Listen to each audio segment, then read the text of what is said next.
Hello guys, welcome to learning microcontrollers.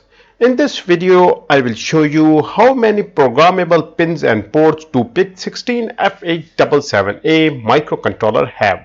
So guys, we will be just taking a general look at how many pins and ports we can use for programming out of the 40 pins the PIC have. So let's get started. So guys, this is our PIC16F877A microcontroller having 40 pins. It's a DIP version. It is also available in the SMD version as well. But remember, it might be the SMD or the DIP. The number of pins and ports will remain the same. Specification will remain the same. Only the difference will be that will be more compact. It will have a smaller size. Rest will be the same. So let's see, the total pins we have over here are 40. You can count them. And now, how many ports do we have? As per the data sheet, PIC16F877A have 5 ports. And these 5 ports are port A, port B, port C, port D and port E. Now for the port A, the port A has 6 pins as shown in the data sheet. So let me show you where they are. So this is our port A on the left side, right next to the dot after the MCLR pin. These pins are pin number A0, A1, A2, A3, A4 and A5. Total of 6 pins for port A. Then we have port B on the right side, having total of 8 pins. It is located at this point. See, these are 8 pins starting from port pin B0, B1, B2, B3, B4, B5, B6, B7. Pin number 33 to 40. These are our port B 8 pins. Now guys, then we have port C located at this point. It is divided on the left and the right side at the bottom of the PIC. So on the left side, we have pin number C0, C1, C2, C3. 4 pins, and on the right side we have rest of the 4 pins of port C, C4, C5, C6 and C7.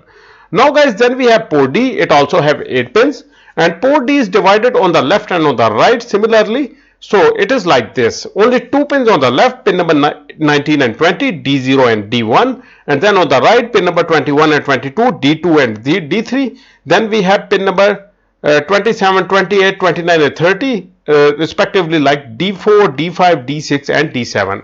In this way we got our port D. Now the fifth port is a port E, and it only have 3 pins, and it is located right next to the port A here, pin number E0, E1 and E2.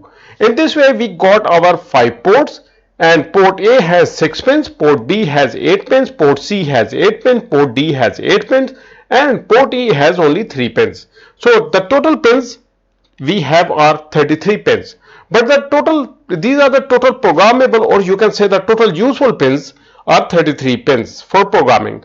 Now guys, rest of the 7 pins, out of these, the 4 pins are these: VCC and ground. We have 2 VCC pins, they are basically duplicate of each other, and 2 ground pins, they are the duplicate of each other. Now to make this PIC16F877A work, you need to short the VCC pin with the VCC and ground with the ground.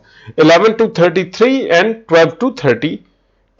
As your PIC16F877A programming will not work. Now the point is, these 4 pins will be used to power up the PIC16F877A, so they cannot be used for the programming purpose. Then guys, we have these 2 pins, pin number 13 and 14. They are the oscillator 1 and oscillator 2 pins. Since PIC16F877A microcontroller do not have an internal oscillator, so we cannot use these pins. If you have in other PICs like in PIC18 and many other versions of PIC16, you do have an internal oscillator, and when you switch to the internal oscillator, you do not need to connect an oscillator at pin number 13 and 14. So in that case, you can simply use them, you can configure them to be used as a port in programming. But in our case, we do not have an internal oscillator, so we cannot use these 2 pins for programming, so they will not be counted as programmable pins. And the 7th pin, which we cannot program, is the pin number 1 right next to the dot MCLR pin. In many other variants of PIC18, this pin can also be configured to be programmable, but in our case, in the PIC16F877A, this cannot be used for programming purpose. So in this way, out of 47 pins cannot be programmed, while rest of the 33 pins can be programmed. And the great thing is, all of these 33 pins can be used as a general purpose input output pins, the GPIO pins. You can turn the ADC pins as well as GPIO, and you can use all other pins as well as a GPIO pins by simply configuring them in the programming. Now guys, let's go for some special ports. Each microcontroller have special ports. So the one of the most important special purpose port is the ADC port, and in PIC16F877A you have an 10-bit ADC module having 8 pins or 8 channels, and these are pin number A0, A1, A2, A3, A5, E0, E1 and E2 divided in port A and port E. Only one pin, that is the A4 of the port A is not ADC. Rest all of the pins of port A and port E are ADC. So total we have 8 ADC pins in PIC16F877A microcontroller. Now guys, the next important port is the PWM port, and PIC16F877A have two very powerful PWM pins. These are the C1 and C2. C2 is the PWM1 and C1 is the PWM2, CCP2 and CCP1. Now guys, another important port is the I2C ports, inter-integrated circuits. It works on 2 pins, so we only have one port having 2 pins, and these 2 pins are pin number C3, that is the clock pin, and C4, that is the SDA pin. So only this is I2C is a 2-wire protocol, so these 2 pins are needed to connect any I2C module with a PIC16F877A microcontroller. Now guys, then we have an SPI pin, serial peripheral interface.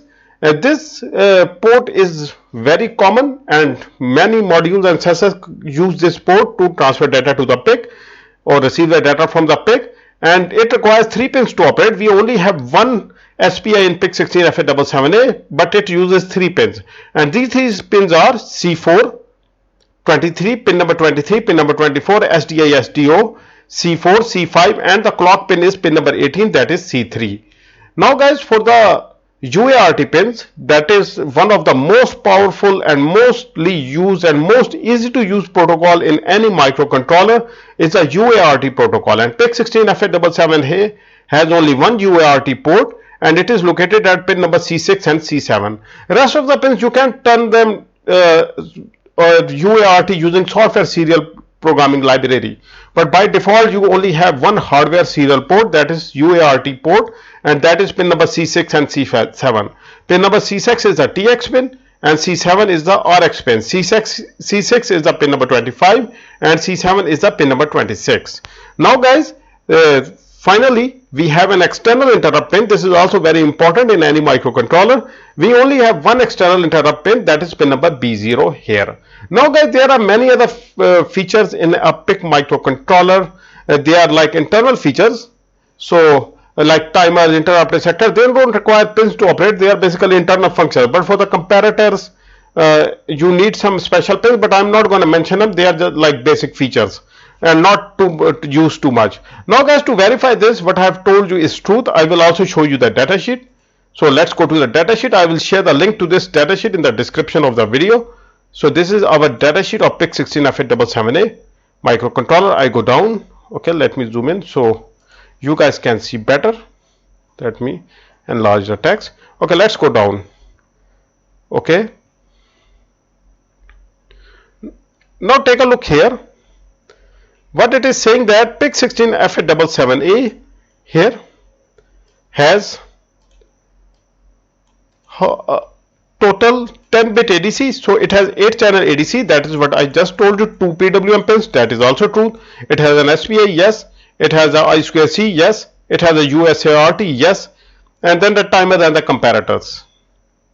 Okay, for the PIC16F877, let's go down and let's look at the table that we have.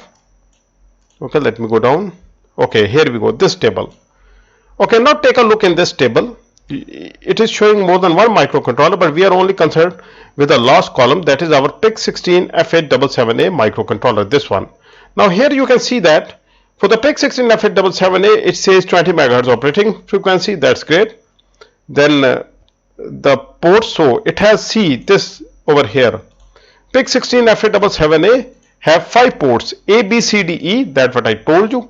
And then we have here, okay, PWM. See, I told you about the PWM. We have only 2 PWMs, and this is true. PIC16F877A only have 2 PWM. Then for the serial communication, yes, we have a USART port, only one.